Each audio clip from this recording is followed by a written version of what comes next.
Bonjour à toutes et à tous, assistantes très nombreuses de cette table ronde à l'occasion des festivités autour de la chaire Dynamite. Nous sommes réunis cet après-midi pour discuter du rôle des acteurs de la mobilité dans la fabrique urbaine, alors plus concrètement des opérateurs de mobilité. Alors, on a un de nos intervenants qui ne sera pas présent, hélas, mais on aura l'occasion, je pense avec Juliette, de pouvoir faire le relais. Je m'appelle Étienne Rio, je suis chercheur en urbanisme rattaché au laboratoire Ville, Mobilité et Transport et je suis directeur de la recherche appliquée et de l'innovation de l'agence PCA Stream, qui est une agence d'architecture et d'urbanisme à Paris. Je me permets d'introduire par ordre de passage nos intervenants. Sébastien Rouleau, vous travaillez chez SNCF Immobilier, où vous êtes directeur de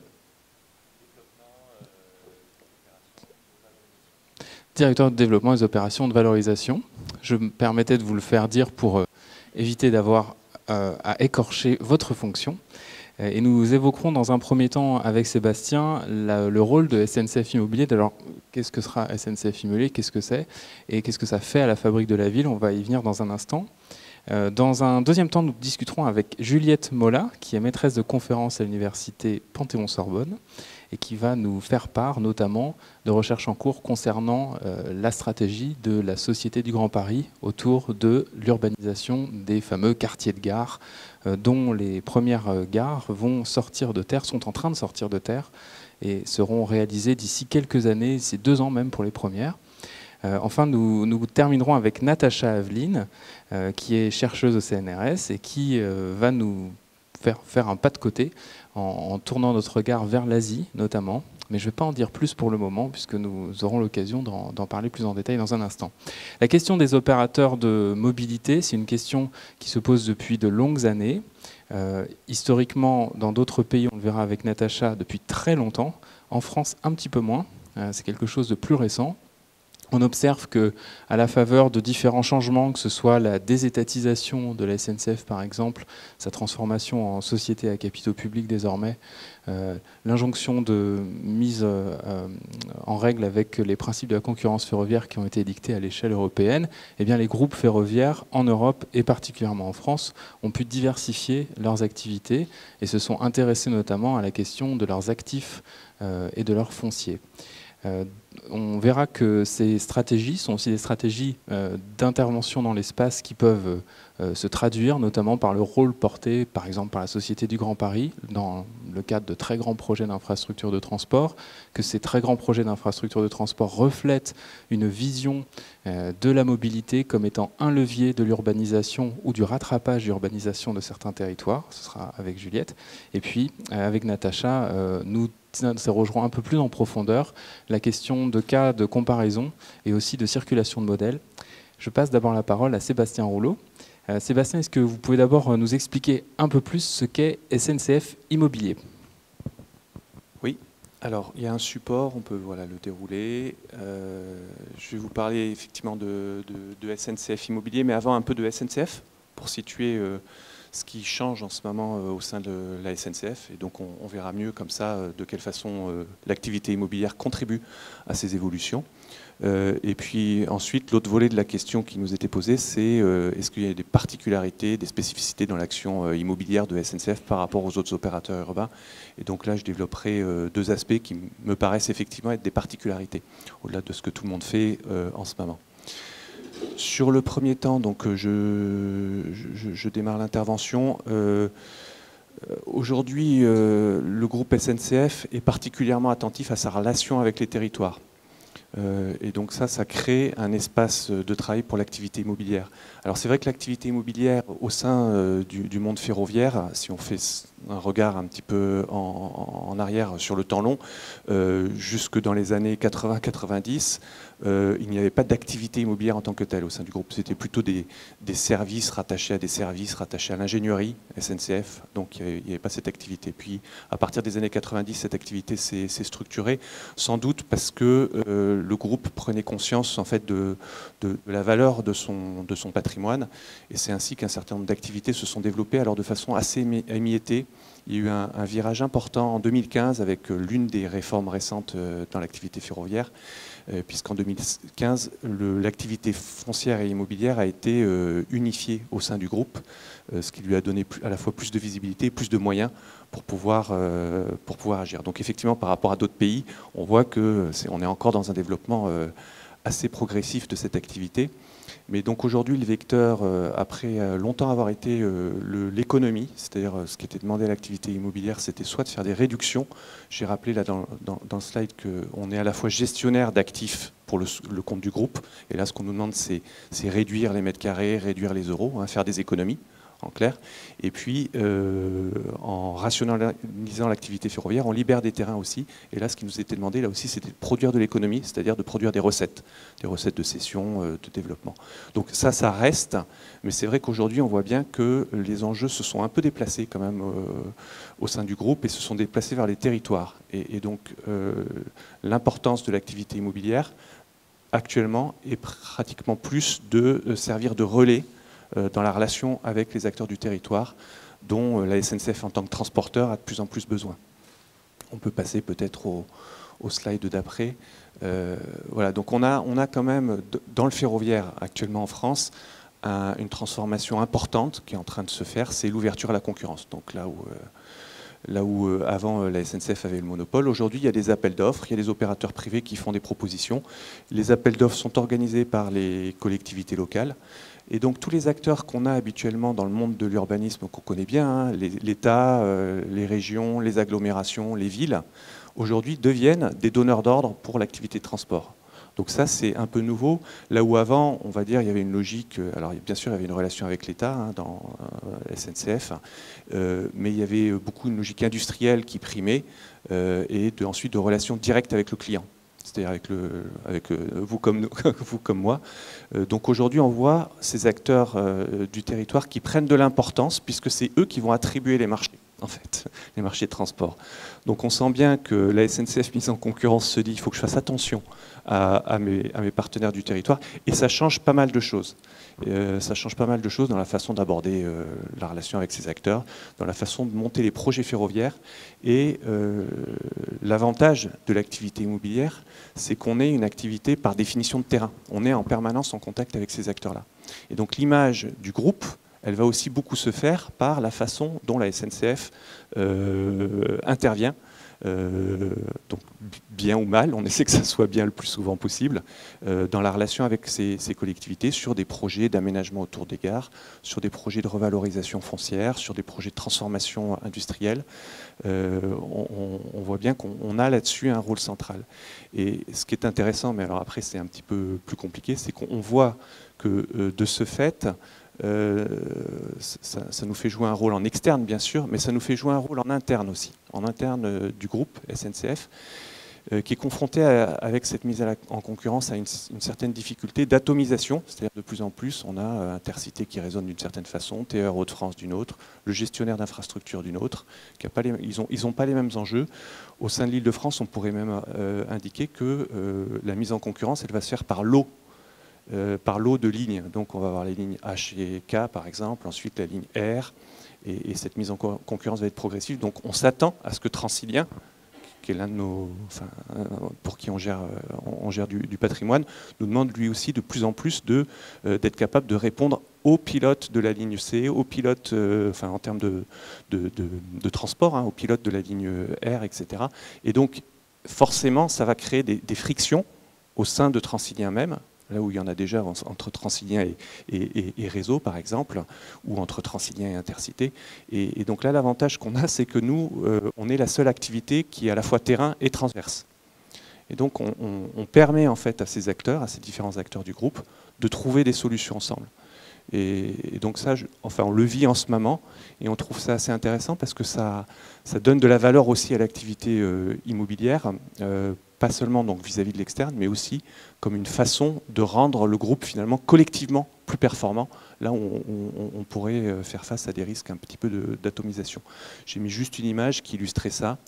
Je vais la commenter juste avant, si on peut revenir en arrière. Voilà, là c'est la zone des ateliers Intercités, donc du matériel corail. Et avec la relance des trains de nuit, voilà, on se retrouve avec des tas de questions. C'est est-ce qu'on ferme le site ou est-ce qu'au contraire, en fait, le train de nuit, ça marche pas mal avec du matériel corail ou du matériel train de nuit. Donc est-ce qu'on prolonge la durée de vie de ce matériel puisqu'on nous sollicite et on souhaite développer l'activité train de nuit. Et du coup, qu'est-ce que ça change dans la relation avec les collectivités ? Là où avant, il s'agissait de quitter un site tout simplement, en fait, il s'agit maintenant de faire à la fois un projet ferroviaire et un projet urbain.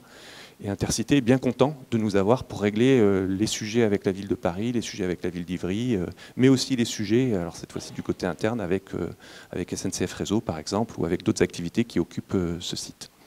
Voilà, donc on a effectivement cette territorialisation en quelque sorte de l'activité de transport qui est un facteur important et très légitimement pour l'activité immobilière. Voilà, ça c'était un axe que je souhaitais évoquer. Ensuite, on a ce qui est un peu plus classique et qui est pas mal connu, je pense, de la recherche urbaine, c'est des questions liées à l'évolution de l'urbanisme. Donc j'en ai abordé deux. La première, c'est une qui a été beaucoup regardée ces dernières années, qui concerne l'urbanisme transitoire. Donc c'est la page suivante. Voilà, je ne vais pas en parler trop longtemps parce que là, en l'occurrence, c'est quand même assez connu. C'est juste la question qu'on se pose parfois, c'est pourquoi finalement on a un rôle particulier, la SNCF, dans le développement de l'urbanisme transitoire. C'est sans doute parce qu'on a deux spécificités. Alors une qui est peut-être positive et l'autre qui parfois est considérée comme moins positive. Celle qui est positive, c'est qu'on a un patrimoine quand même singulier. On a des beaux objets en fait, qui sont liés à l'histoire industrielle française du 19e, du 20e siècle. Et donc souvent dans les projets urbains, et de plus en plus d'ailleurs, on est amené à conserver en fait, plutôt que de démolir, reconstruire. Là aussi dans les calculs de bilan carbone, on voit tout l'intérêt de conserver des bâtiments, de les transformer. Donc ça veut dire que de plus en plus on va être dans de la conservation de bâtiments qui à un moment ne sont pas utiles et qui pourront retrouver une utilité, mais seulement quand le projet urbain sera arrivé à son terme. Et là, c'est le côté un peu moins positif, c'est que nos terrains sont à la fois stratégiques sur le plan urbain, mais aussi sur le plan ferroviaire. Là, on a des visuels qui sont du côté de la gare de Lyon, donc c'est truffé d'installations, et donc le temps de transformer ça est parfois long, enfin, et souvent d'ailleurs vécu par les collectivités. Alors heureusement, parfois, ils sont encore plus lents sur le plan des procédures d'urbanisme, mais c'est un temps long. Donc on a des beaux objets qui, à un moment, n'ont plus d'utilité, qui vont en avoir plus tard, et ça dure longtemps. D'où sans doute le fait que assez tôt la SNCF se soit questionnée sur la bonne façon d'utiliser ces bâtiments avec tout le développement de l'urbanisme transitoire effectivement qui s'est fait. C'est depuis 2015 là encore. Voilà, mais ça c'est je pense assez connu. Si on passe à la page suivante, il y a une question qui est peut-être un petit peu plus, alors ça va paraître peut-être curieux, mais bon, ce sujet de l'adaptation des métropoles au dérèglement climatique, qui est un sujet important. La question qui finalement nous arrive maintenant seulement, c'est cet arbitrage entre du verdissement, de la désartificialisation et de la construction. Et là aussi, on est sollicité peut-être de façon singulière là-dessus, du fait de l'importance et de la densité des fonciers qu'on a. Là, j'ai repris le 18e et le 12e arrondissement. On voit bien qu'on représente quelque chose en fait sur le plan foncier immobilier ici là pour la ville de Paris. Et donc toutes les questions que la ville de Paris au sein de la métropole se pose sur la façon de lutter contre le dérèglement climatique, les îlots de fraîcheur, la création d'espaces verts, on les a face à nous dans un contexte où il s'agit aussi de trouver des solutions par rapport des solutions globalement pertinentes. C'est-à-dire on ne peut pas regarder ça juste à l'échelle de la ville de Paris, faire que des espaces verts sur ses fonciers et se retrouver avec du pavillonnaire partout en bordure d'Île-de-France avec tous les effets qu'on connaît qui sont négatifs sur le plan de la production de CO2, la voiture individuelle, etc.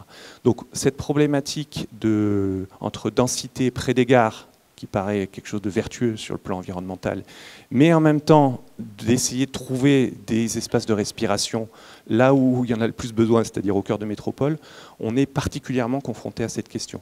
Alors on y travaille, ça, avec beaucoup d'autres, des opérateurs, pour ce qui concerne les solutions opérationnelles, parce qu'il y en a, il faut souvent dépasser un peu ce conflit. En particulier, nous, on a beaucoup de terrains qui sont des anciennes cours de marchandises, donc c'est du bitume. Hein, donc de toute façon, même si on construit, dès lors qu'on fait aussi des espaces verts, dès lors qu'on a aussi des terrasses végétalisées, etc. De toute façon, on améliore le bilan du point de vue de l'artificialisation des sols. Donc il y a des solutions opérationnelles qui permettent de dépasser ce conflit. Ce qu'on cherche beaucoup en ce moment, c'est des solutions économiques. Parce que c'est ce que je partageais avec les uns les autres là. Ce qui est paradoxal, c'est que dans les bilans d'aménagement, un espace vert, ça vaut 0. Mais vraiment, ça vaut 0. Et donc, comment faire pour un peu faire évoluer cette construction qui vraisemblablement date de l'après-guerre et de la nécessité de tout compter à l'aune des mètres carrés qui sont produits, qui sont construits. Plus on construit, plus ça vaut quelque chose. Aujourd'hui, on voit bien qu'on ne peut pas se contenter de ça. Et qu'en fait, il y a des endroits, il y a des espaces où ne pas construire, ça vaut quelque chose. Seulement, il y a un écart entre cette un peu intuition collective et la réalité du fonctionnement de l'urbanisme et notamment des bilans d'aménagement. Donc là, on est en train de voir quelles solutions on peut trouver. C'est pas si simple que ça, parce qu'on ne peut pas juste raisonner par rapport à la tonne de carbone, par exemple, économisée ou captée par des espaces verts. Sur des secteurs comme les secteurs parisiens, ce n'est pas du tout à l'échelle en fait, des valeurs économiques. Donc on raisonne plutôt en termes d'attractivité, mais ce n'est pas évident d'amener l'ensemble des acteurs à monétiser finalement la valeur qui va être créée par un espace vert, parfois au bénéfice de propriétaires qui sont installés autour et qui n'ont pas envie de participer directement. Donc il y a voilà, on a tout un axe de réflexion là-dessus, et je pense que la recherche peut largement aider à objectiver les choses, à mesurer, puis ensuite à aller vers des propositions d'évolution des réglementations. Voilà, j'ai été assez long, donc je ne vais pas en dire plus. Après, c'est juste pour dire que c'est très concis même. Ça renvoie à ensuite des choix politiques, et c'est là que je vois le lien avec l'intervention qui suit. Parce que la question qu'on peut se poser, c'est quel est notre modèle de développement en métropole. En France, on est beaucoup sur des hypercentres, hyperdenses, là où d'autres métropoles fonctionnent plus avec des multipolarités. Et c'est là qu'on voit d'un bon œil donc l'action de la Société du Grand Paris, qui, avec le développement d'un réseau de transport un peu multipolaire, va permettre effectivement à la fois d'avoir des opérations denses près des gares, ce qui est bien, mais en même temps de desserrer un petit peu peut-être l'hypercentre et la congestion qu'on a dans les transports au niveau de la ville de Paris. Est-ce que, avant de passer la parole à Juliette, est-ce qu'aujourd'hui vous avez déjà des prémices de ce que serait la captation de la valeur environnementale, au même titre qu'il y avait des modèles, des outils qui existent sur la captation de la rente foncière, mais chez SNCF Immobilier, est-ce que vous commencez à travailler sur votre notation extra-financière avec des critères qui pourraient du coup impliquer de percoler jusque dans les calculs pour vos projets? Est-ce que vous travaillez avec des instituts de recherche ou avec des consultants pour mettre au point cette évaluation de la performance environnementale d'un projet? Alors, je ne parle pas de label ou de choses comme ça, hein. Je parle bien de comment on calcule la valeur environnementale d'un projet urbain à partir de votre foncier. Oui. Alors, on est un peu au début. Pour les projets de transport, je ne sais pas le dire. Ce que je sais, c'est qu'effectivement, maintenant, dans ce qu'on appelle nos comités d'engagement, c'est-à-dire dans les instants de décision, ce qui va être regardé, c'est la valeur actuelle nette, donc là, c'est vraiment les euros, mais aussi de plus en plus, effectivement, la performance environnementale. Et alors, c'est pas encore, c'est là qu'on a besoin aussi de mesurer, etc. Pour l'instant, c'est au cas par cas qu'il nous est arrivé de choisir des projets qui étaient plus coûteux, mais parce qu'on savait qu'ils étaient meilleurs en termes de performance environnementale. Voilà. Mais on a besoin d'instruments de mesure et on est un peu au début de ça, hein. Donc je sais qu'il y a des relations effectivement avec des laboratoires de recherche. Sur la partie immobilière urbaine, on démarre. Il y a aussi quelques partenariats. La piste à laquelle on croit beaucoup, alors il y a quand même beaucoup de sites sur lesquels raisonner en termes de CO2 économisé, enfin d'émissions de CO2 économisées, ça pèse. Pour les sites comme ceux qu'on a là sous les yeux, typiquement parisiens ou encore de métropole, c'est pas à l'échelle, mais par contre, ce qu'on sait, c'est que Paris a un vrai sujet d'attractivité actuellement. Or, ce qui est demandé, c'est justement d'avoir des espaces verts à proximité, d'avoir moins d'îlots de chaleur, etc. Donc on voit, on a des premiers éléments effectivement qui nous laissent penser que si on arrivait à capter la valeur pour, par exemple, en faisant un grand parc dans le 12e, là au niveau de Bercy-Charenton, on sent bien qu'on va s'orienter vers ça. Si on arrivait à capter la valeur créée non seulement pour les voisins un petit peu immédiats, mais aussi pour ceux qui plus globalement habitent dans le 12e arrondissement, voire même à l'échelle de Paris, parce que le discours côté ville de Paris, c'est on fait un troisième bois, après le bois de Vincennes, bois de Boulogne, on ferait un troisième bois. Donc on voit bien que ça bénéficie on va dire, un grand nombre d'habitants. Voilà, on se dit comment on peut capter cette valeur. C'est peut-être dans les droits de mutation, parce que finalement, si le marché reste à 10 000 euros le mètre carré, ce qui n'est pas forcément souhaitable, mais ça c'est un autre sujet, mais, et ne s'effondre pas, ben, ça permet de maintenir les taux de mutation, les droits de mutation captés par les villes, et donc ça leur donne une capacité de financement finalement. Et alors ce qu'on sait, mais ça, bon, c'est là qu'on est au tout début, hein, nous, on sait que dans certains pays, apparemment, il y a un fléchage plus direct, notamment en Espagne, entre la valeur créée par un équipement du type parc et les recettes que ça va générer, même indirectement par la suite en termes fiscaux. Donc voilà, on regarde toutes ces pistes-là. On aura l'occasion de revenir dans nos échanges à la suite des interventions. Précisons maintenant avec Juliette le cas, chère Juliette, nous sommes collègues de thèse à la base, et nous avons une passion ferroviaire. On ne vous l'a pas dit Sébastien, mais on est des ferrovipathes, comme on dit. Alors, ce ne sont pas des stations, ce sont des gares qui sont construites autour de Paris. Et ce sont les gares de la Société du Grand Paris pour le Grand Paris Express, avec une particularité, sans divulgacher la présentation, mais le fait que la loi récemment a permis à la Société du Grand Paris de devenir copromoteur immobilier partiellement sur une partie des terres, en tout cas du foncier adjacent à celui de ces gares. Je te laisse la parole. Merci, merci Étienne. Oui, oui. Oui, c'est bon. Merci Étienne.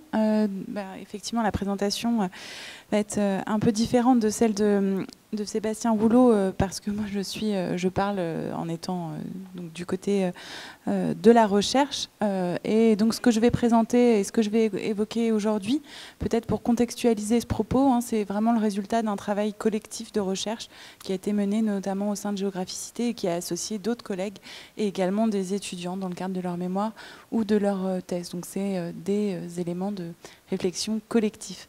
Donc peut-être sur l'image suivante, donc ce travail de recherche en fait cherchait à étudier, à comprendre le poids croissant des activités immobilières et foncières dans les activités d'opérateurs de transport. Et pour ça, on a travaillé notamment sur deux opérateurs que sont la Société du Grand Paris et Aéroports de Paris. Je vais me concentrer sur la SGP. Et finalement, on partait de ce constat, le constat suivant, que ces acteurs donc, qui sont...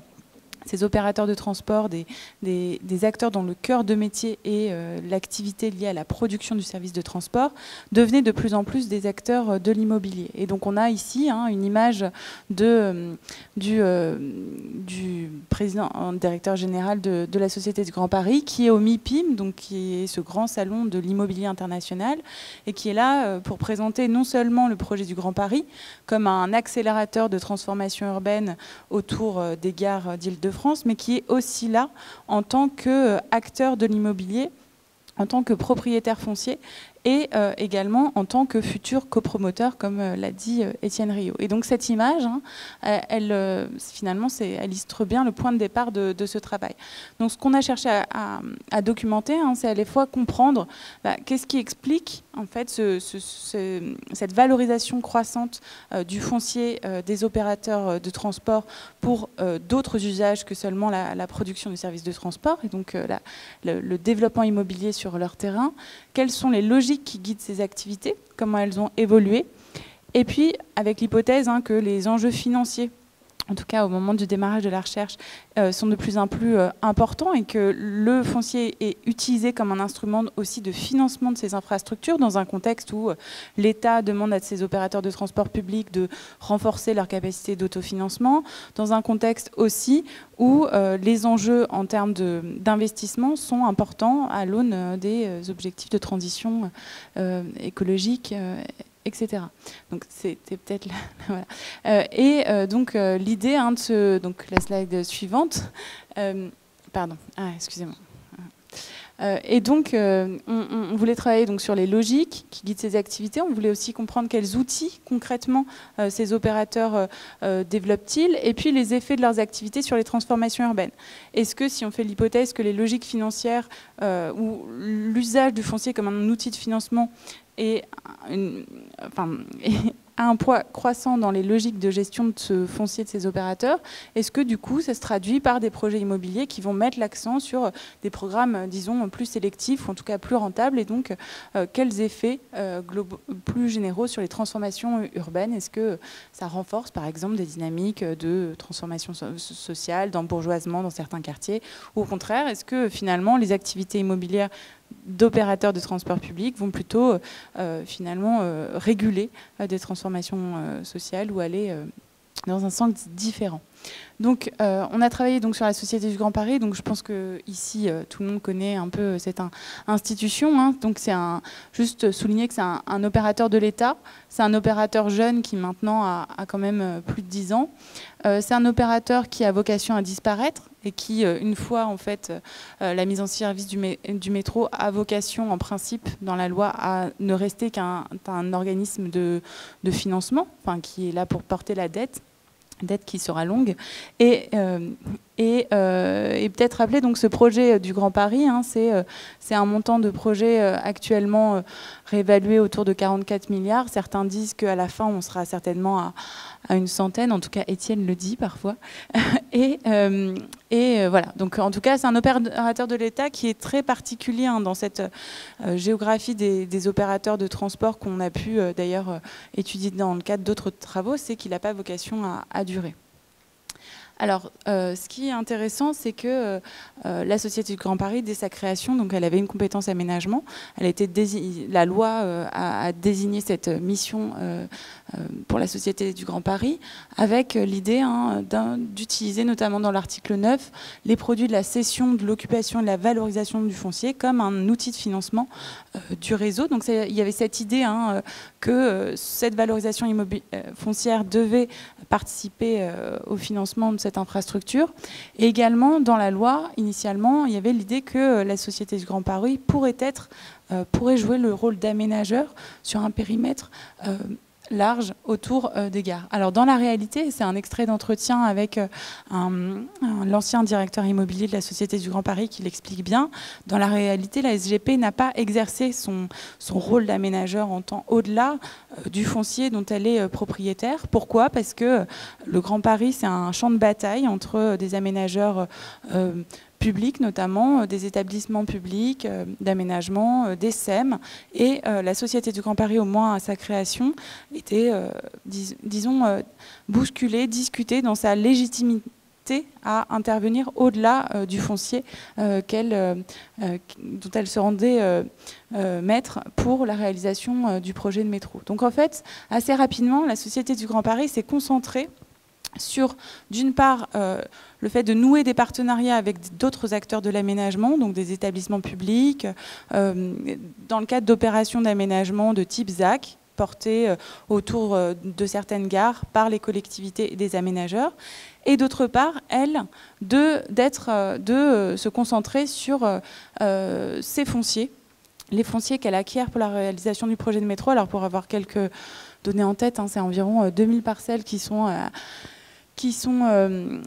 achetés par la Société du Grand Paris pour le métro. Alors qu'est-ce que ça veut dire ces besoins fonciers hein? C'est à la fois pour les gares, mais c'est aussi beaucoup pour les sites de maintenance, les ouvrages annexes, que sont par exemple les bouches d'aération du métro, hein, ou les bases chantiers, tout le foncier dont a besoin en fait la Société du Grand Paris pour faire le chantier du métro. Donc ce foncier qui est acquis pour le projet d'infrastructure, à partir de 2012, la Société du Grand Paris a commencé à identifier certains sites pouvant faire l'objet de valorisation sous la forme, alors initialement c'était appelé des projets connexes, donc le choix du terme connexe qui n'est pas très élégant, mais visé était un stratégique hein, du côté de la SGP. C'était une manière en fait de rester un peu dans son périmètre et d'aller timidement sur la question immobilière et de l'aménagement. Et le principe au départ a été de fonctionner sur un principe donc de vente vente, de cession de charges foncières à des promoteurs, donc via des appels d'offres. Donc très vite, le parti a été fait d'être sur cette logique de vente de charges foncières. Donc concrètement, comment ça se déroulait, la Société du Grand Paris se mettait d'accord avec des collectivités sur un cahier des charges de consultation, une consultation de promoteur, un jury, une sélection d'un promoteur. Souvent, la collectivité était d'ailleurs associée à ce jury. Et ensuite, un accord de cession de charges foncières. Des accords qui ont été conclus autour de 2015-2016 pour des projets qui ne sortiront pas avant 2025-2027 pour certains. Donc avec des temporalités longues aussi qui sont à gérer dans le cadre de ces opérations.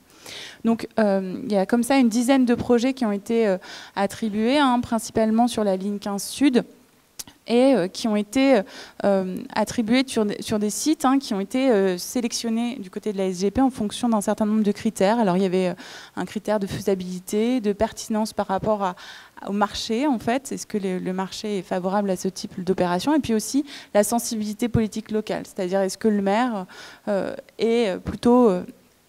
Est-ce que voilà, les collectivités soutiennent ou pas ce type d'opération?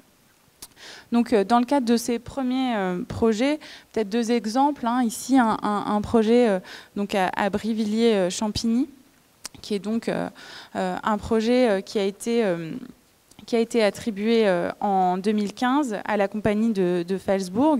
C'est une opération qui est dans le cadre d'un projet qui est porté par l'EPAMARN, donc un projet de 11 hectares, mais donc une parcelle au-dessus de la gare et juste à côté, une parcelle qui est donc concernée par ce projet connexe et qui, ici, contiendra à la fois du bureau et une résidence dite intergénérationnelle. Alors, ce qui est intéressant, c'est que dans ce projet-là, il y a du bureau. Or, la Société du Grand Paris pousse plutôt à la construction de logements sur ces terrains. Alors pourquoi? D'une part parce que c'est ce que lui demande l'État, c'est inscrit dans la loi. La Société du Grand Paris a vocation à participer à l'effort de construction de logements en Ile-de-France et aux besoins, ce fameux chiffre de 70 000 logements par an, mais également parce que le logement est plus sûr d'un point de vue de sa commercialisation que le bureau. Néanmoins, ici, la commune a réussi à obtenir en fait une programmation en termes de bureaux sur le foncier de la Société du Grand Paris, notamment en passant par l'État et également parce que une partie du foncier acquis par la SGP était anciennement de propriété de la commune et donc un moyen en fait utilisé par la commune pour pousser à cette programmation. Alors un autre site, Aulnay-sous-Bois, donc on est sur un contexte territorial du nord-est parisien, dans une commune qui présente environ 35% de logement social. Et donc c'est un terrain là aussi qui est lié à la construction du métro, qui a été, c'est une parcelle de 2 hectares qui avait été acquis à la ville par la Société du Grand Paris, qui devait accueillir notamment l'entrée d'un tunnelier. Enfin bref, donc vraiment un foncier utilisé pour la phase chantier. Et donc qui va ici être valorisé sous la forme de un peu moins de 400 logements, une crèche privée et un parking. Alors là aussi, ce qui est intéressant, c'est que la commune voulait initialement une programmation économique dans un territoire qui a des questions en termes d'accueil d'emploi, qui a des espaces. Et finalement, là aussi, dans la discussion avec la SGP, les fonctions ont un peu bougé, et notamment parce que la commune a aussi une clause d'intéressement dans l'accord de cession auprès de la SGP, et a vu, au fur et à mesure des négociations, son intérêt à avoir une programmation en termes de logement, là aussi par rapport à des enjeux de commercialisation et aussi de ce qu'elle pouvait aussi retirer en termes de plus-value de son côté, plus-value financière. Alors, si on regarde ces premières opérations, je ne vais pas essayer de ne pas être trop longue, ce qui est intéressant, c'est quelle spécificité finalement de ces projets par rapport à d'autres projets urbains du Grand Paris. Alors, ce qu'on voit, c'est que ces projets immobiliers, en tout cas dans cette première dizaine de projets qui ont été attribués, donc attribués principalement à des gros promoteurs, c'est pas des petits promoteurs qui gagnent ces marchés-là. Pourquoi? Du côté de la SGP, ce qui est argué, c'est qu'il y a un enjeu de complexité complexité de ces opérations qui sont conçues finalement 15 ans avant leur livraison, des enjeux aussi de construction en surplomb, des enjeux aussi de gestion des interfaces techniques, etc., qui justifierait du côté de la SGP le choix principalement des grands promoteurs français qui gagnent ces opérations. Donc, des projets immobiliers donc, qui présentent un certain nombre de caractéristiques assez standards des projets d'urbanisme contemporain. Il y a la valorisation par exemple de la hauteur, comme des signals, l'émergence pour faire aussi apparaître les gares, des choses sur la végétalisation, sur l'adaptabilité des bâtiments, sur les dimensions d'éco-construction, mais également des spécificités qui sont des spécificités alors en termes de programme. J'ai noté l'accent sur le logement, en matière aussi de gestion du temps, enfin de temporalité de ces opérations, tout ce qui a trait aussi aux spécificités techniques. Donc c'est des projets qui présentent un surcoût lié au fait que à la construction en surplomb, un surcoût qui est souvent mis en avant dans ce qu'on appelle les mesures compensatoires ou conservatoires nécessaires pour autoriser ces développements immobiliers en surplomb. Et puis, c'est des spécificités aussi en termes de programme parce qu'il y a une absence d'équipement public dans ces opérations. Et c'est lié tout simplement au mode de consultation qui ne répond pas à la commande publique et donc, un peu comme dans les IMGP, et donc qui n'autorise pas ce type de programme. Et puis, dans ces spécificités de projet, un peu comme aussi dans d'autres projets, mais il y a des projets évidemment qui sont négociés, mais là, où on a une négociation entre un opérateur de l'État et des collectivités, et un opérateur de l'État qui, à ses débuts en tout cas, avait un enjeu d'asseoir sa légitimité, et donc qui a donné aussi de la place aux collectivités dans la définition des programmes qui sont définis sur ces terrains. Alors ça, c'était pour la première partie, finalement, cette première phase des activités de la Société du Grand Paris. Ce qui est intéressant, c'est qu'à partir de 2018-2019, on a eu clairement un changement de cette stratégie, un renforcement des objectifs de valorisation qui est lié notamment à un certain nombre de rapports très critiques sur le financement du Grand Paris qui ont été publiés en 2018-2019, sur la gouvernance du Grand Paris et la fragilité de son modèle de financement, et qui ont donc amené à l'énonciation de nouveaux objectifs alors d'autofinancement, ou en tout cas une inflexion du financement, du modèle de financement de la Société du Grand Paris, avec aussi par exemple l'émission de Green, j'ai le terme en anglais, un nouveau modèle de financement et donc un renforcement de ces objectifs de valorisation. Et aujourd'hui, la Société du Grand Paris affiche une centaine de projets, l'identification d'une centaine de sites à valoriser, 1 million de mètres carrés, alors bon, c'est des grands chiffres, mais surtout une nouvelle stratégie de copromotion avec l'idée de descendre finalement dans l'échelle de l'aménagement pour capter une partie de la valeur qui est produite par la promotion. Et donc ça, c'est une des justifications de ce développement de l'activité de copromotion qui se traduit concrètement par la création d'une nouvelle société, la Société du Grand Paris Immobilier, qui a vocation à chapeauter une série de sociétés qui seront mises en place pour chacune des opérations de copromotion.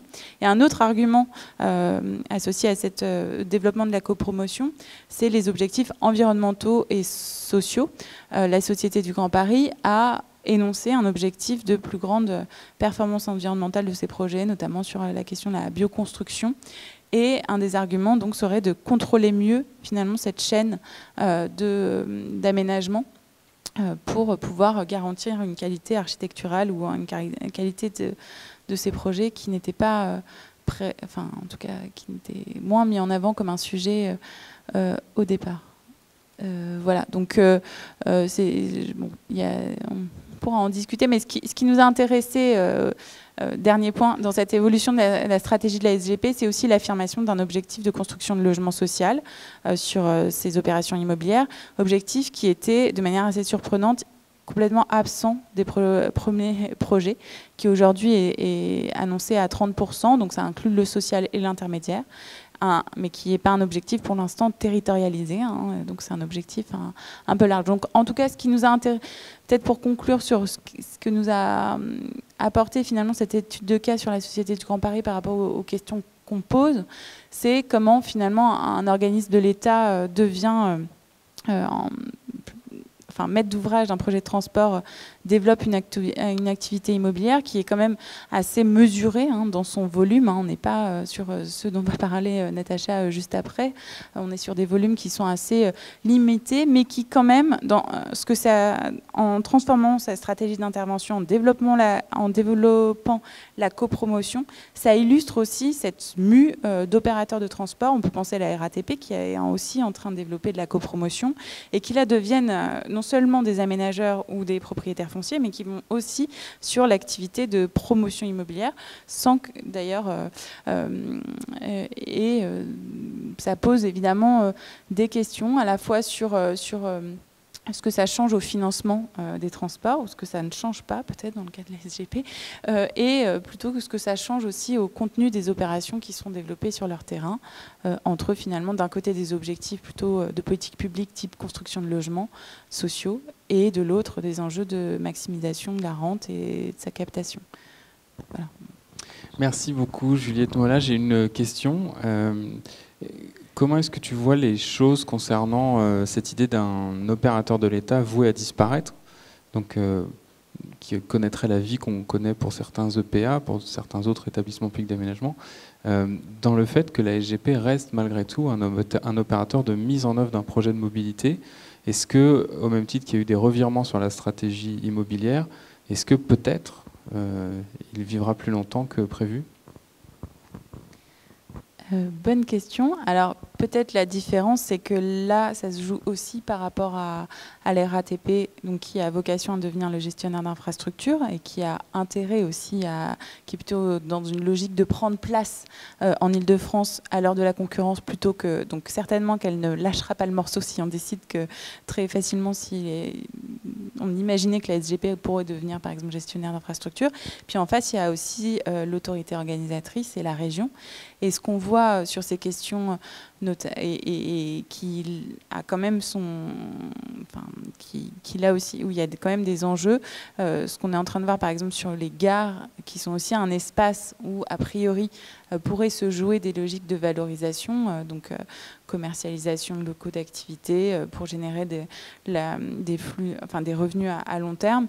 Il y a tout un jeu de partage en fait de la gestion de ces gares avec la région, qui elle aussi de son côté cherche aussi à inclure dans son modèle économique des éléments en positif, et donc qui est aussi intéressé à inclure des choses qui génèrent un peu de la valeur. Donc je ne sais pas vraiment ce qui se passera côté SGP. Ce que j'ai cru comprendre, c'est que la Société du Grand Paris cherchait là aussi à valoriser un peu son expertise et n'excluait pas par exemple de devenir un organisme, en tout cas de mener des activités de conseil sur d'autres projets, sur le financement d'autres projets de transport en France ou ailleurs, par exemple. Cette question méritant d'être...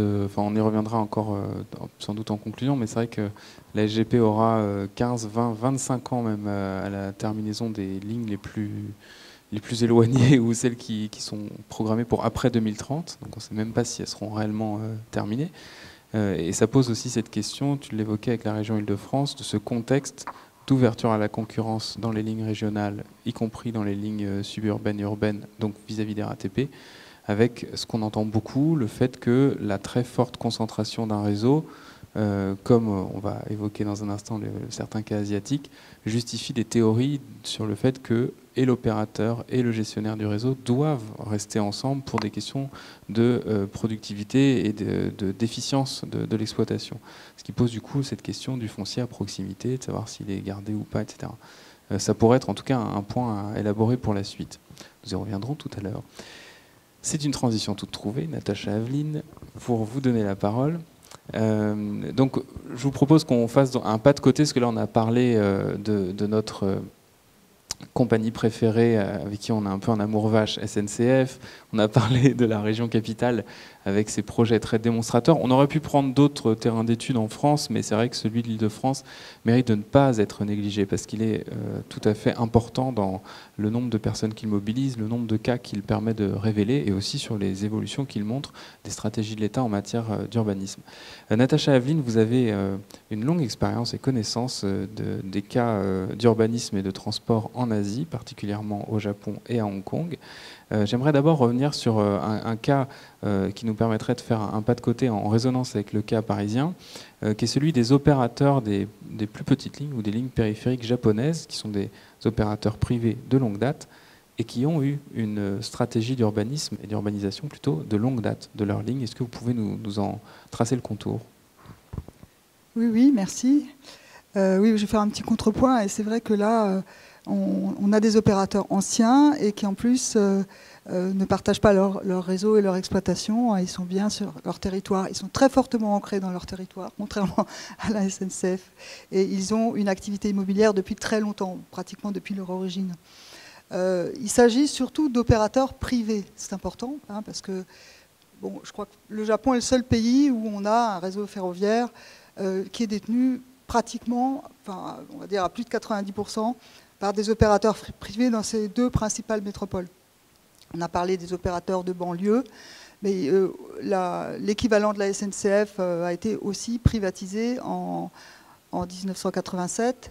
Donc aujourd'hui, cet opérateur est également privé. Et il limite ceux dont je vais vous parler, c'est-à-dire les plus anciens, les privés purs, comme on peut les appeler, qui sont donc des compagnies de chemin de fer qui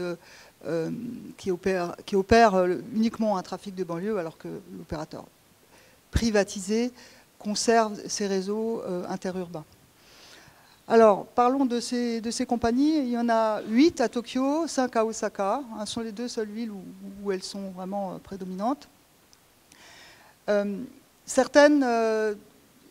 L'histoire de certaines remonte à la fin du XIXe siècle, mais disons que ce modèle que je vais vous présenter, il a commencé à se diffuser à Tokyo et à Osaka à partir des années 1920. Alors, le modèle est assez simple dans son principe. C'est d'abord... Il faudrait que j'utilise un pointeur. Je ne sais pas s'il faudrait que je sois en face, hein, peut-être. Non, ça ne marche pas. Bon, enfin, bref, à gauche de l'image, vous avez ce qu'on appelle la Yamanote, hein, c'est la ligne circulaire ferroviaire, au-delà de laquelle ils n'ont pas le droit d'aller. C'est le domaine du métro, géré par deux compagnies publiques. Donc, ils butent sur cette gare, sur ces gares, il y en a plusieurs, chacun ayant son territoire, un monopole territorial. Hein, ils ne s'enchevêtrent pas. Alors ils se rencontrent sur certaines grandes gares, mais ils ont chacun leur domaine ferroviaire. D'ailleurs, ils ont un nom pour ça. Ensen, ça veut dire le long des lignes, littéralement. Donc leur Ensen a des géométries variables, mais en gros, ça recouvre les lignes et ce qui est aux alentours. Alors, donc sur cette ligne ferroviaire qui est centrale, ils ont en général un grand marqueur territorial qui est significatif de leur coloration, on va dire, qui est souvent donc soit un grand magasin, soit une galerie, un immeuble-gare avec des galeries commerciales. Donc ils ne font pas l'exploitation de l'équipement. Simplement, ils se contentent de gérer les murs. Voilà, ça c'est pour la compagnie publique, hein, qui n'avait pas une expérience dans la distribution, donc ils se contentent de faire des bâtiments avec des shopping malls. Il y a également des équipements de loisirs, des cinémas, des salles de théâtre no par exemple. Voilà, ça c'est typiquement le genre d'équipement qu'on retrouve dans la gare métropolitaine où se joue vraiment leur image de marque. Ensuite, alors l'image de marque joue quand même sur l'ensemble du territoire, hein, parce qu'après on voit des opérateurs qui sont plus ou moins chics, qui sont plus ou moins cotés par certaines couches sociales. Voilà, on va plutôt dans l'ouest et on va plutôt chez Tokyu et Odaku que chez Keiyo, un peu plus au nord. Voilà, il y a quand même une image de marque assez forte qui n'est pas liée à un seul équipement, mais qui se retrouve dans cet équipement métropolitain. Ensuite, voyez ici la ligne principale qui donne à l'autre extrémité vers un site balnéaire ou montagneux, typiquement. Et ça, c'est très important parce que ça permet de faire circuler les trains dans l'autre sens.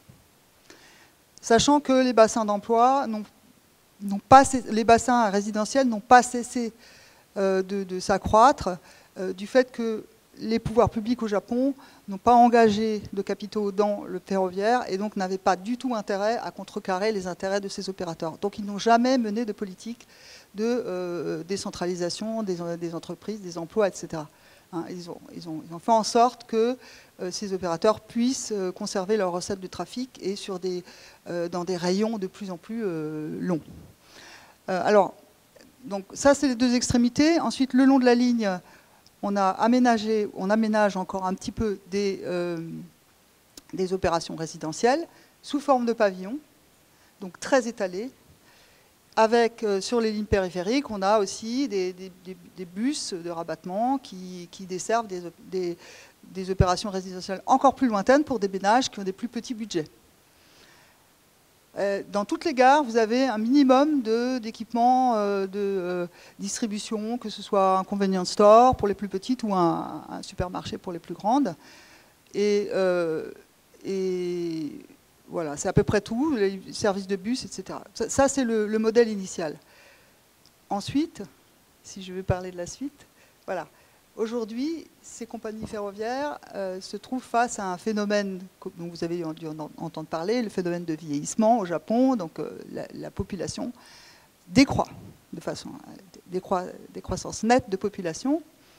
Et on retrouve donc les effets se marquent surtout sur les périphéries urbaines, ce qui n'empêche pas parfois aussi des zones de cold spot, comme on dit dans les centres, mais bon, c'est plutôt les périphéries qui se rétractent.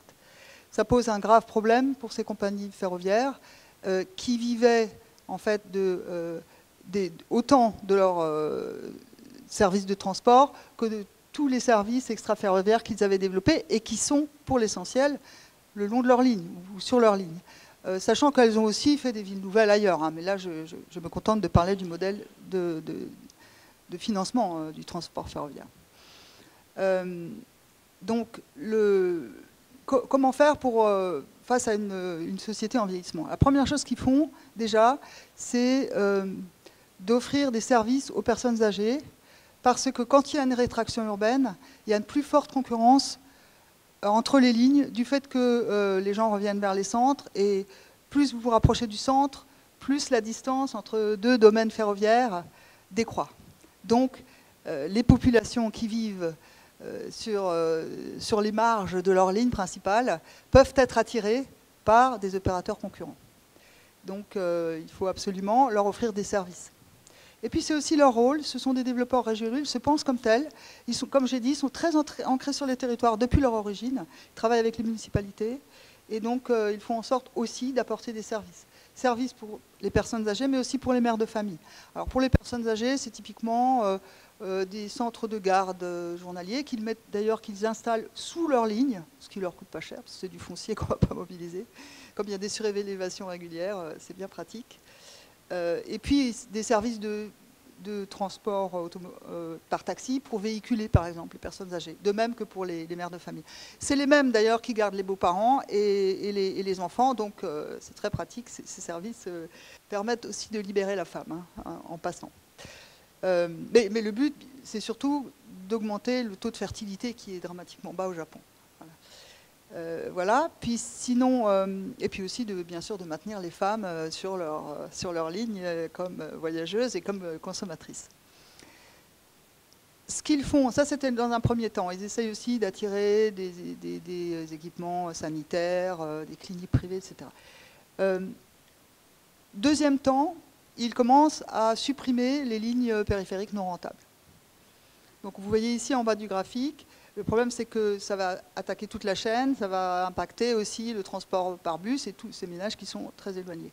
Donc, ils offrent des services à ces ménages de relocalisation vers leur ligne principale. Toujours cette idée d'éviter qu'ils partent vers d'autres domaines ferroviaires.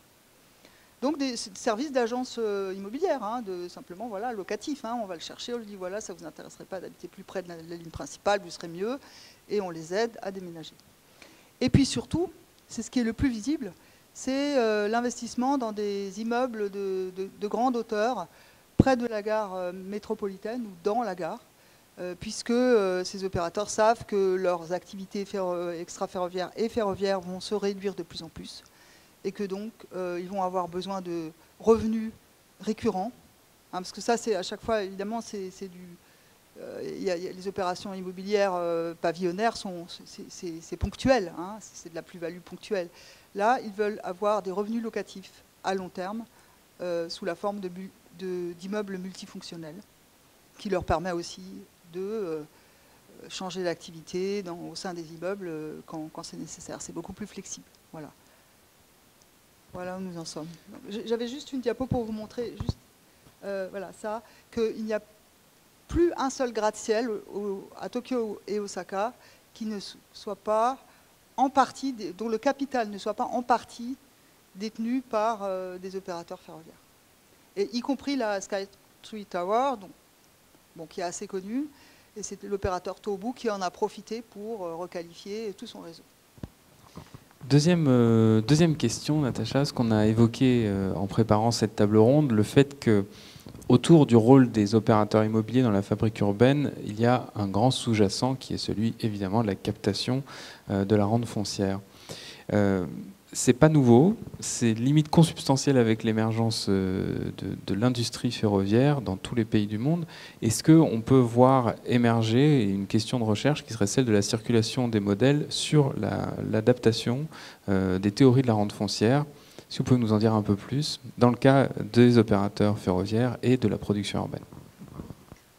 Oui, alors effectivement, j'ai fait quelques hypothèses sur les outils de captation de la rente qui ont été développés en Europe et en Asie, parce que c'est très frappant de voir qu'en Asie, ce modèle japonais, lui, il a été véhiculé vers Hong Kong, et maintenant c'est la Chine qui l'a repris, sous une forme plus restreinte. Hein.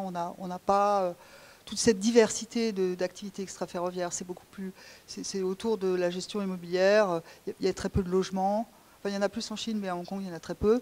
Bref, il y a à chaque fois, bien sûr, une recontextualisation de cette diversification. Mais en tout cas, ce qu'on s'aperçoit, c'est que ce sont des modèles très pragmatiques qui visent à faire porter une partie de l'investissement immobilier dans l'infrastructure par des promoteurs.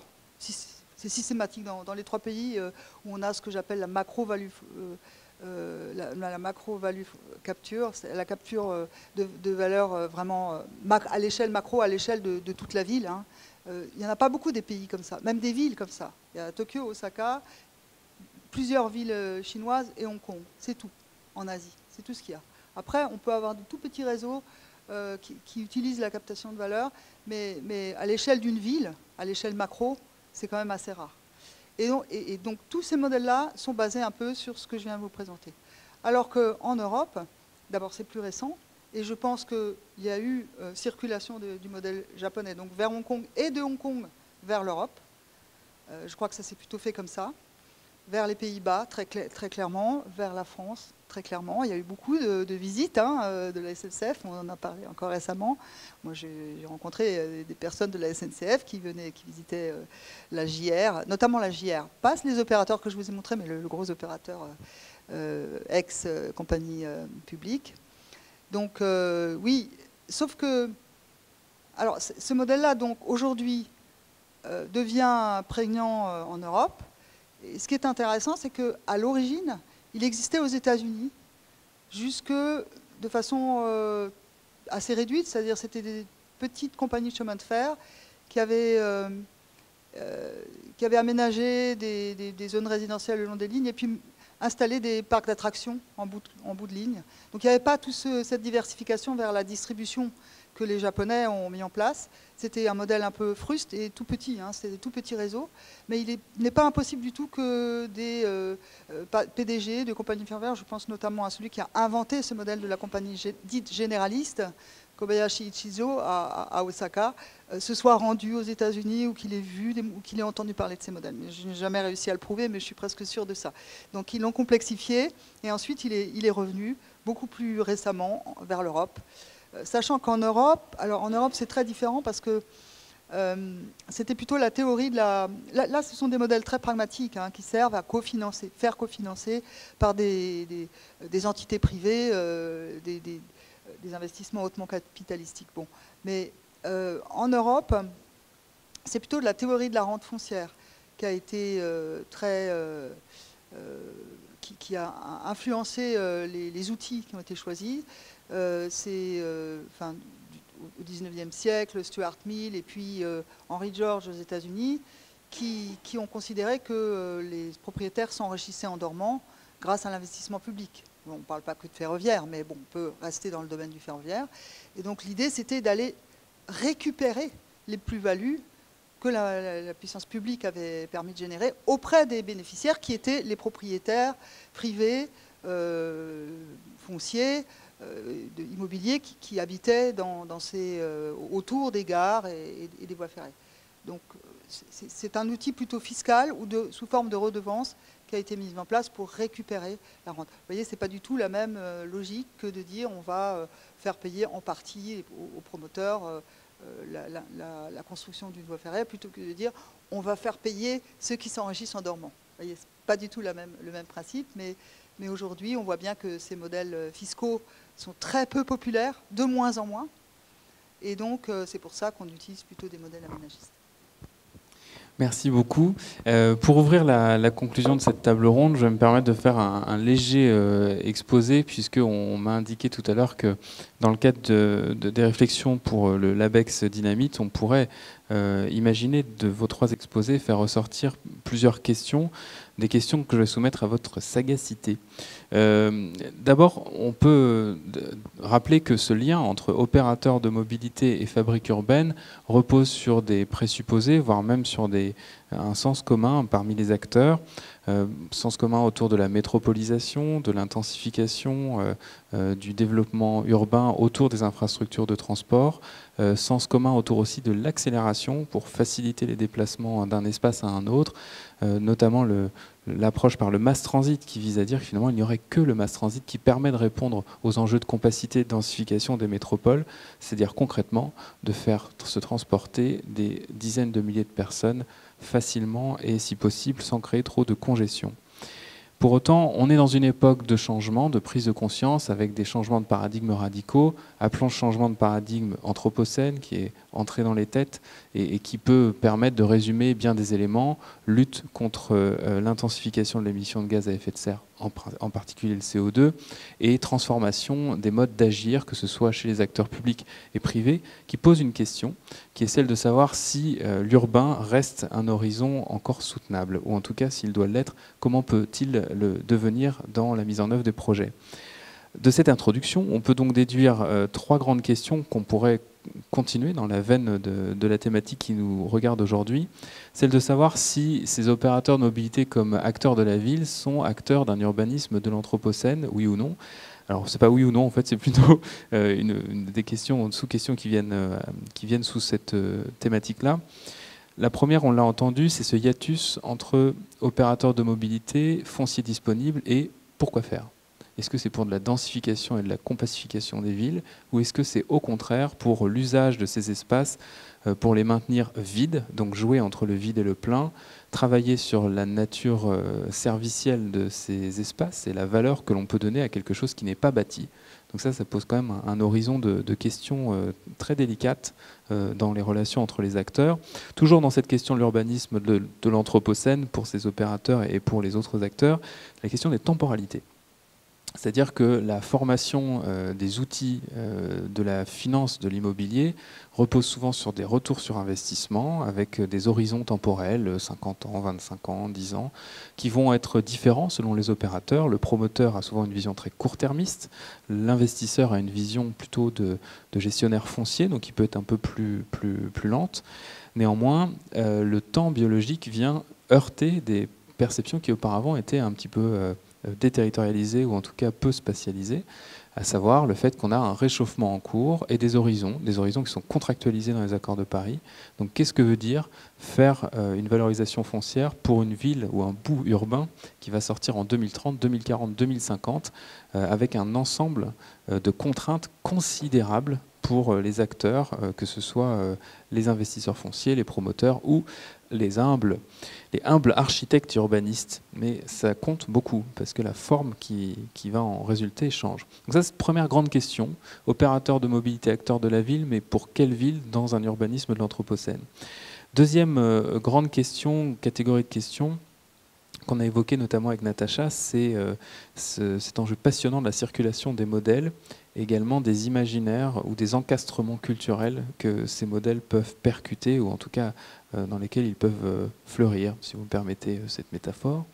D'abord, dans une première sous-question, autour de la comparaison et des modèles qui sont mobilisés par les opérateurs de mobilité, on a vu à quel point Japon, France ne répondent pas forcément des mêmes logiques, parce que le soubassement historique de l'encastrement des modèles est un temps long qui mériterait d'être comparé, de comprendre aussi quels sont les motifs des ruptures et des transitions.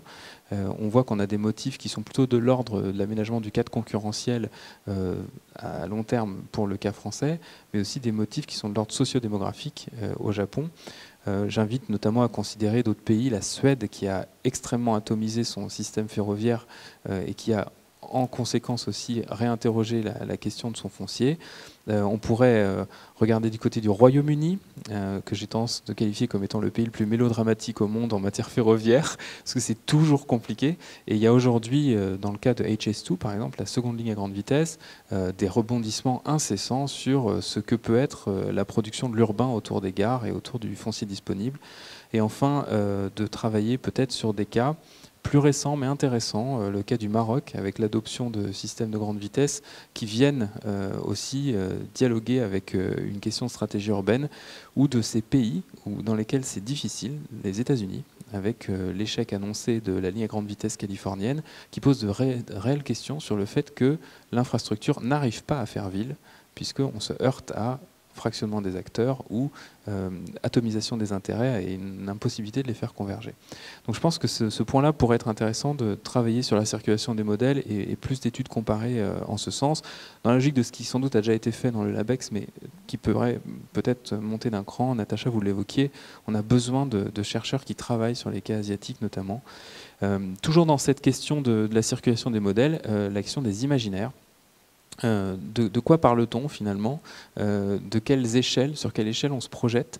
J'insiste, et ça fait un écho avec ce qu'on a dit sur le hiatus entre densification et aération de la ville, mais aussi est-ce que l'urbanisation reste souhaitable autour de ces infrastructures, autour des opérateurs de mobilité, à une époque où le fait urbain est l'objet d'une critique sous-jacente importante dans la société? Qu'est-ce que finalement le fait de pouvoir développer une politique urbaine autour de structures ou d'infrastructures de mobilité, dès lors que l'on promeut un ralentissement des modes de vie, une décarbonation des modes, etc. Est-ce que c'est une opportunité ou est-ce que c'est une limite? Voilà, c'est des choses qui pourraient être aussi travaillées dans ce que les acteurs disent de la ville qu'ils imaginent ou qu'ils projettent.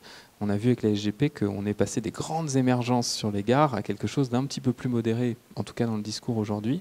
Là encore, on a vu in vivo une mutation des imaginaires. Enfin, et j'arrêterai avec ce dernier point, troisième point, la question, vous m'excuserez, c'est mon biais socio-technique en urbanisme, la question de la réflexivité, de la performativité, des mots bien compliqués pour dire des choses très simples.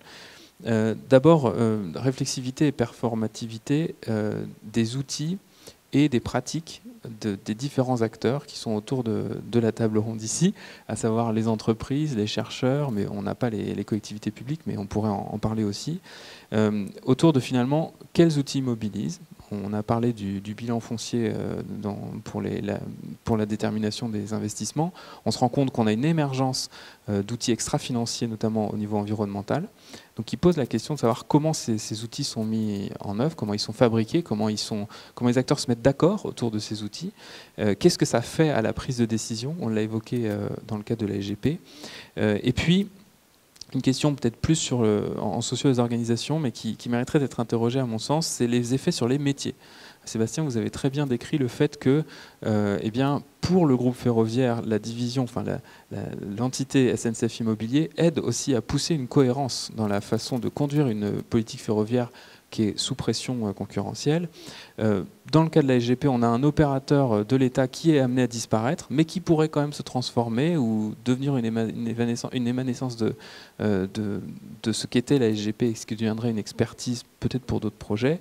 Et on a vu, surtout dans le cadre du Japon, alors là, Sébastien, vous avez votre plan stratégique pour les années à venir, développer des filières très intégrées jusqu'à avoir des agences immobilières, des stratégies d'investissement dans les grandes tours, permettant à la fois de pouvoir être plus agile en cas de rétractation de la population et du réseau, et de pérenniser la chaîne de valeur au sein d'un groupe ferroviaire. Donc je trouve qu'il y a quand même ce côté à la fois opérateur de mobilité qui agit sur la ville, mais en tant qu'opérateur de mobilité agissant sur la ville, comment est-ce qu'il y a une forme de rétroaction au sein des groupes de transport? Comment est-ce que ça peut transformer aussi les opérateurs de mobilité en sens inverse? Je résume, c'est juste les 3 grands titres, parce que j'espère ne pas vous avoir perdu. Un urbanisme de l'Anthropocène, avec ce que ça signifie de contradiction et d'évolution sur notamment la temporalité. Deuxièmement, la question de la comparaison de la circulation des modèles et des imaginaires qu'ils peuvent charrier. Et enfin, troisièmement, la réflexivité et la performativité de ce rôle des opérateurs de mobilité dans la fabrique urbaine. Je suis sympa de ne pas vous avoir prévenu que je vous donnerai ces 3 points en conclusion. Juste, si vous voulez ajouter des points d'ailleurs, des questions qui vous semblent intéressantes de poursuivre sous cet axe-là, le rôle des opérateurs de mobilité dans la fabrique urbaine. Peut-être en ordre inversé des prises de parole, Natacha.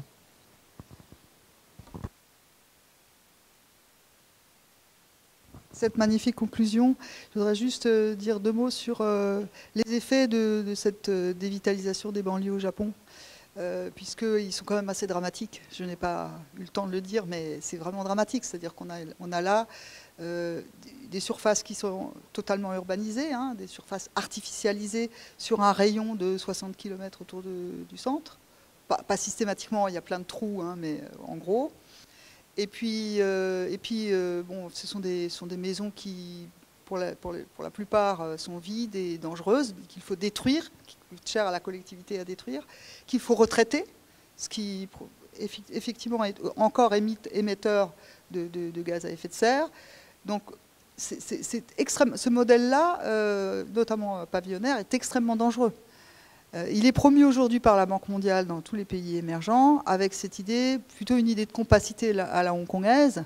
Alors c'est déjà un peu plus rassurant, mais il faut quand même s'interroger sur les limites de ce modèle, puisqu'il fonctionne bien en période de croissance économique, croissance démographique et urbaine, mais en période de décroissance, c'est dramatique. Voilà. Donc il faut penser aussi l'avenir, anthropocène ou pas, parce que là il s'agit aussi d'artificialisation de la ville juste par la stratégie et la logique de captation de la rente. Donc il faut vraiment réinterroger ce modèle.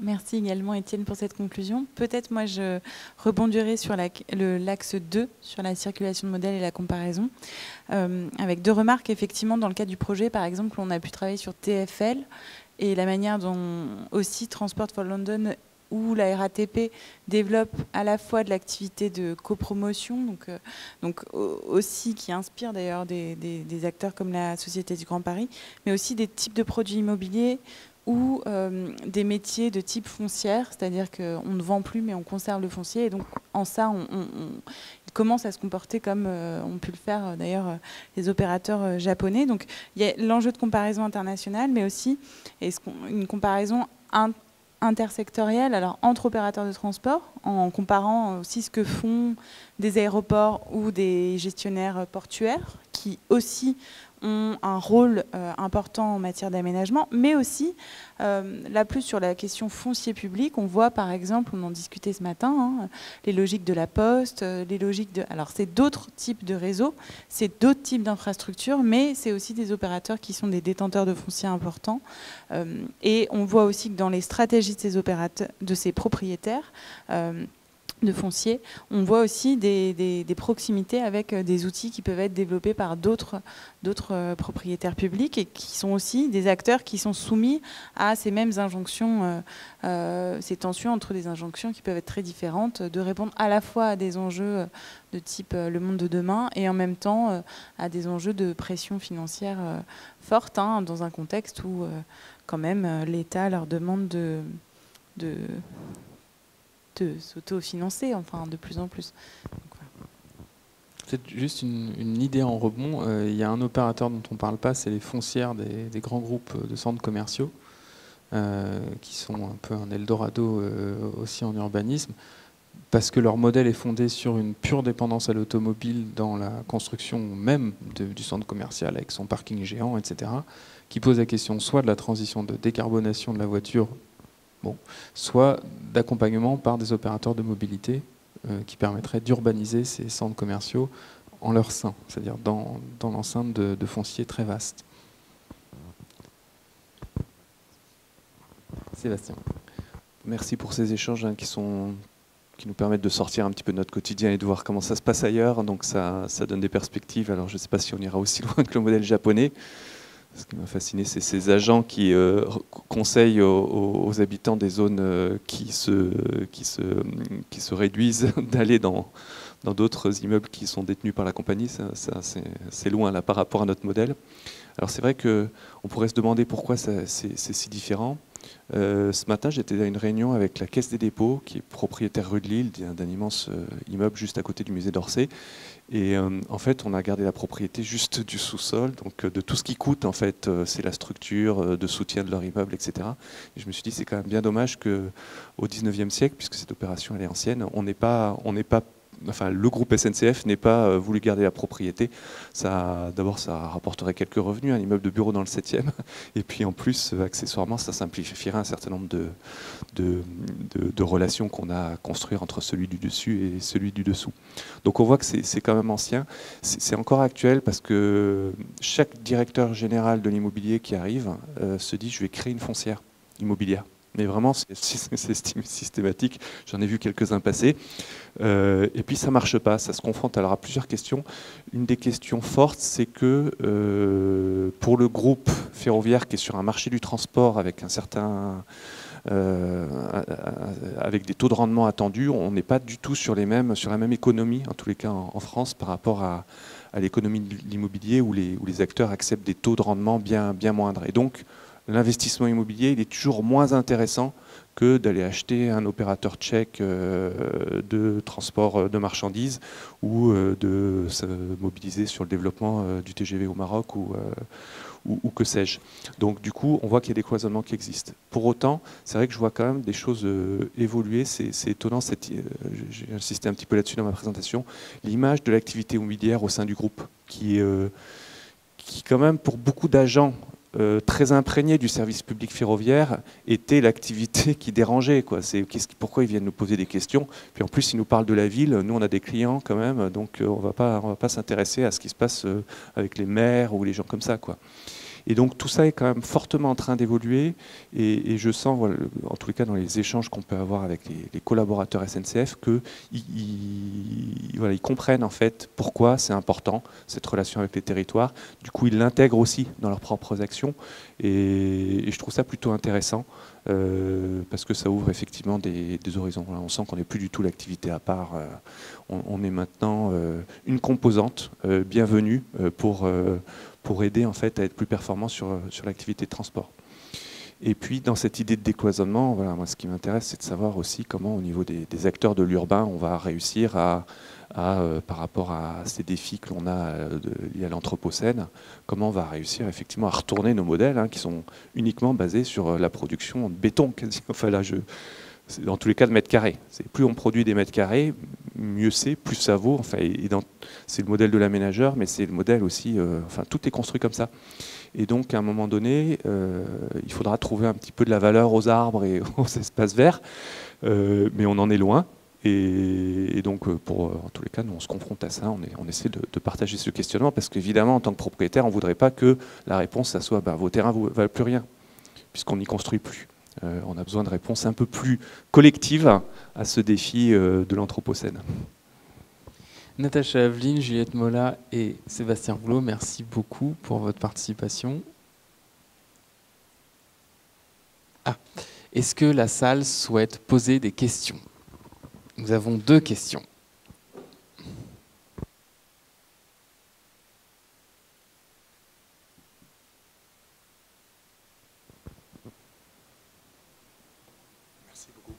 Merci. Deux notions clés, à mon avis. Le pouvoir de décider et deuxièmement, la spéculation foncière. Pour commencer avec le dernier, qu'est-ce qu'on fait entre les opérateurs de transport et les villes pour éviter cette spéculation foncière autour de vos projets, soit la réhabilitation d'une friche ferroviaire, soit la prolongation d'une ligne, pensez à la ligne 11. Est-ce qu'on est en dialogue avec les villes avant de publier ces plans pour leur rendre possible d'acheter du foncier autour de vos projets, afin de contrôler le développement et d'éviter la spéculation qui toujours rend beaucoup plus difficile un développement selon les objectifs, les buts communaux. Hélas, Olivier Nertz n'a pas pu se joindre à nous aujourd'hui. Il représentait l'établissement public foncier d'Île-de-France, qui est un établissement public possédé autant par l'État que par la région Île-de-France, en tout cas en convention avec la région, si j'ai bien compris. Il aurait pu expliquer justement comment l'EPF participe d'une stratégie de gouvernance et de contenir les spéculations autour des projets d'insertion ou d'insertion de gare et de développement de lignes, avec notamment des stratégies de remembrement foncier autour des stations et des gares, permettant une bonne maîtrise de la spéculation, pour éviter les effets de spéculation.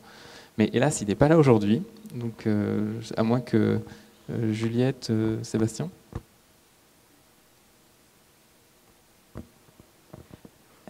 Oui, peut-être juste, je rebondis sur le cas de la ligne 11, parce que c'est un cas intéressant, parce que au démarrage du projet, il faut savoir que c'est un projet qui a été compliqué c'est peut-être vous le connaissez, hein, mais qui a été compliqué à sortir, et notamment les collectivités locales ont beaucoup poussé pour que ce projet se réalise.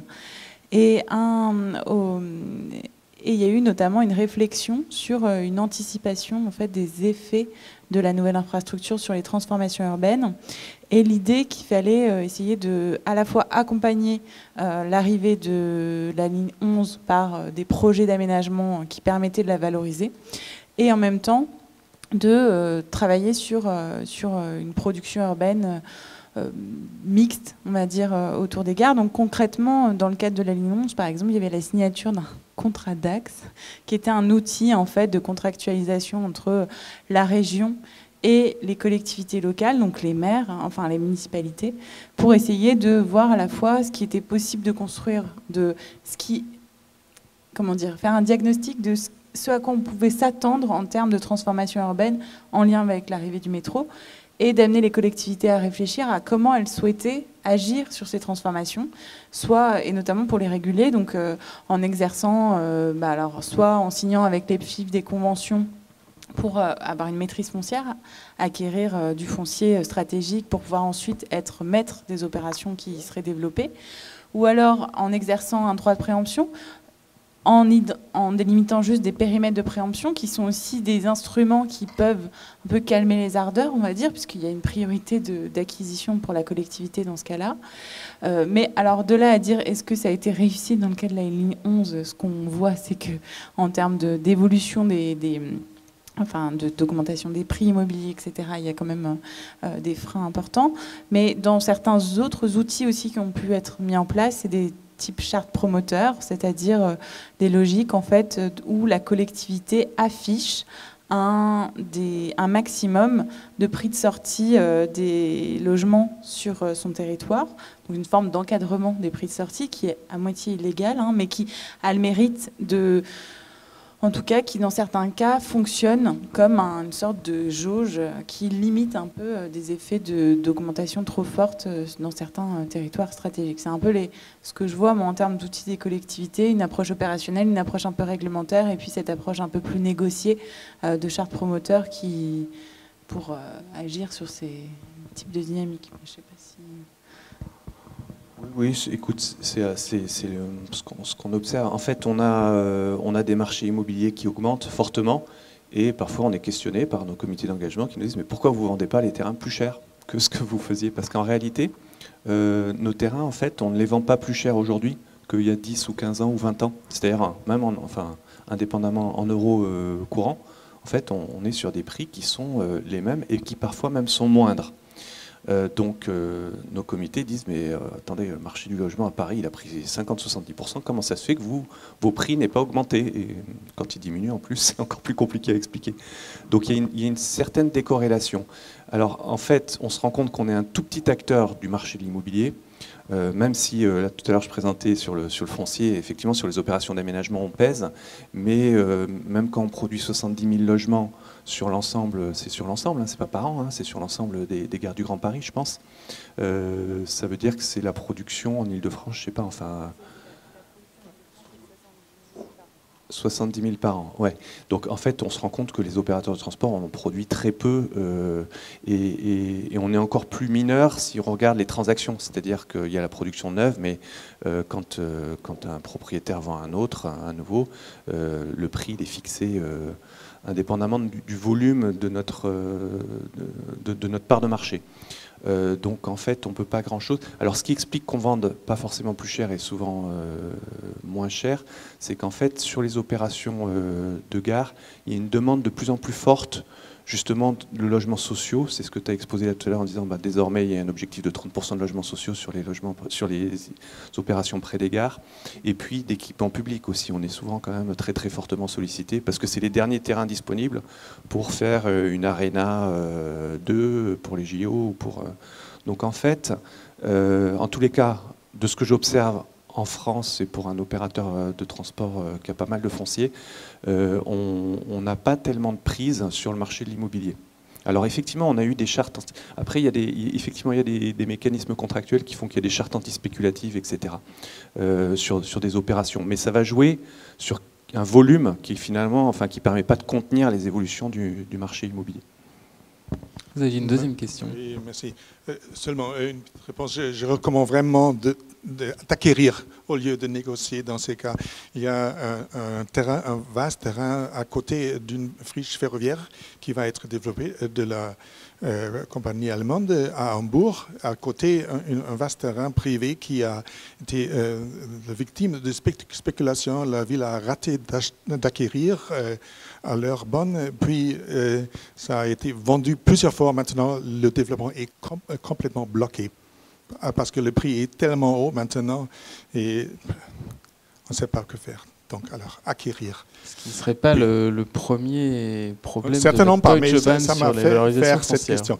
La deuxième, c'est sur le pouvoir de décider, parce que une fois l'usage ferroviaire est abandonné chez nous, c'est question du PLU, ce qui se passe sur ces terrains, mais pendant l'usage ferroviaire, si vous développez sur une gare, par exemple, c'est toujours la compagnie ferroviaire qui décide finalement. On peut négocier, bien sûr, on fait ça, mais à la fin, c'est un terrain opérationnel, donc c'est le dernier mot à la compagnie. Et je me demande comment c'est ici en France. Alors, on pourrait peut-être parler de la reconstitution ferroviaire. Déjà sur le sujet du PLU, effectivement, en fait on se tient, c'est-à-dire que, alors en dehors des gares, vous avez raison, sur les gares, généralement on peut construire ou densifier, enfin au niveau vraiment des gares. Donc ça, on a moins besoin de la collectivité pour donner des droits à construire. Mais sinon, sur les grands terrains à aménager, on se tient, c'est-à-dire que si on n'obtient pas les droits à construire au titre du PLU, on reste dans ce qu'on appelle le zonage ferroviaire, où donc on ne peut pas construire pour du logement ou du bureau ou autre chose. Et inversement, on tient la collectivité, parce que si elle n'est pas d'accord avec ce qu'on veut faire, il n'y a pas de projet. Donc on se tient mutuellement, c'est ça qui est sympathique, on est obligé de s'entendre finalement. Alors parfois ça prend du temps, mais on est obligé de s'entendre. Et votre première intervention, c'était... Ah oui, sur... Oui, ce qui est... Alors après, on verra si ça change. Mais aujourd'hui, déjà, le modèle de développement de Gares et Connexions, qui est l'opérateur de gestion de gare en France, c'est de conserver. Ils vendent plus. Ils vendent plus de terrain. Ils conservent. Donc c'est des BOA de longue durée, etc. Donc pour l'instant, ça ne s'est pas diffusé sur les grands terrains fonciers qui sont un peu plus loin par rapport aux gares et que SNCF Immobilier gère. Mais peut-être ça viendra. Pour l'instant, ça se confronte à ces arbitrages économiques que je citais tout à l'heure, où c'est toujours plus intéressant d'aller chercher de la valeur pour se développer dans le transport. peut-être juste indiquer un point, je ne sais pas s'il est très français ou pas, mais SNCF n'est que délégataire du domaine public ferroviaire de l'État. Donc vous n'êtes pas propriétaire de votre terrain. Alors en fait, vous êtes des quasi-propriétaires, mais ça reste un domaine public, donc inaliénable, et si une partie est reconvertie, alors une partie doit être reconstituée. C'est un charme de la réglementation française. Peut-être juste sur l'aspect réglementaire, mais là, Inès saurait mieux que moi, mais par exemple, sur les projets de la RATP, il y a une dissociation en fait, du règlement entre en coupe. Enfin, le sol peut rester, par exemple, de fonctionnalité transport, et tout ce qui est aérien devenir un usage logement. Donc on a de la dissociation règlement en termes d'usage, on peut avoir une dissociation en volume. C'est pas clair ce que je dis, mais pour vous dire sur l'aspect voilà, réglementaire. Merci. Et il y avait une deuxième question. Merci beaucoup, je vais être rapide vu l'heure. Et puis vous avez tout dit, ce que disait Andreas recoupe beaucoup ce que je voulais dire. 3 points. D'abord, effectivement, si Olivier Dehnert, qui n'a pas pu venir au dernier moment, aurait pu parler de la politique foncière, ça aurait, on va dire, complété incroyablement bien on va dire cette table ronde extrêmement intéressante. Merci beaucoup. Et donc, je pense que vous l'avez dit, mais il a été empêché au dernier moment.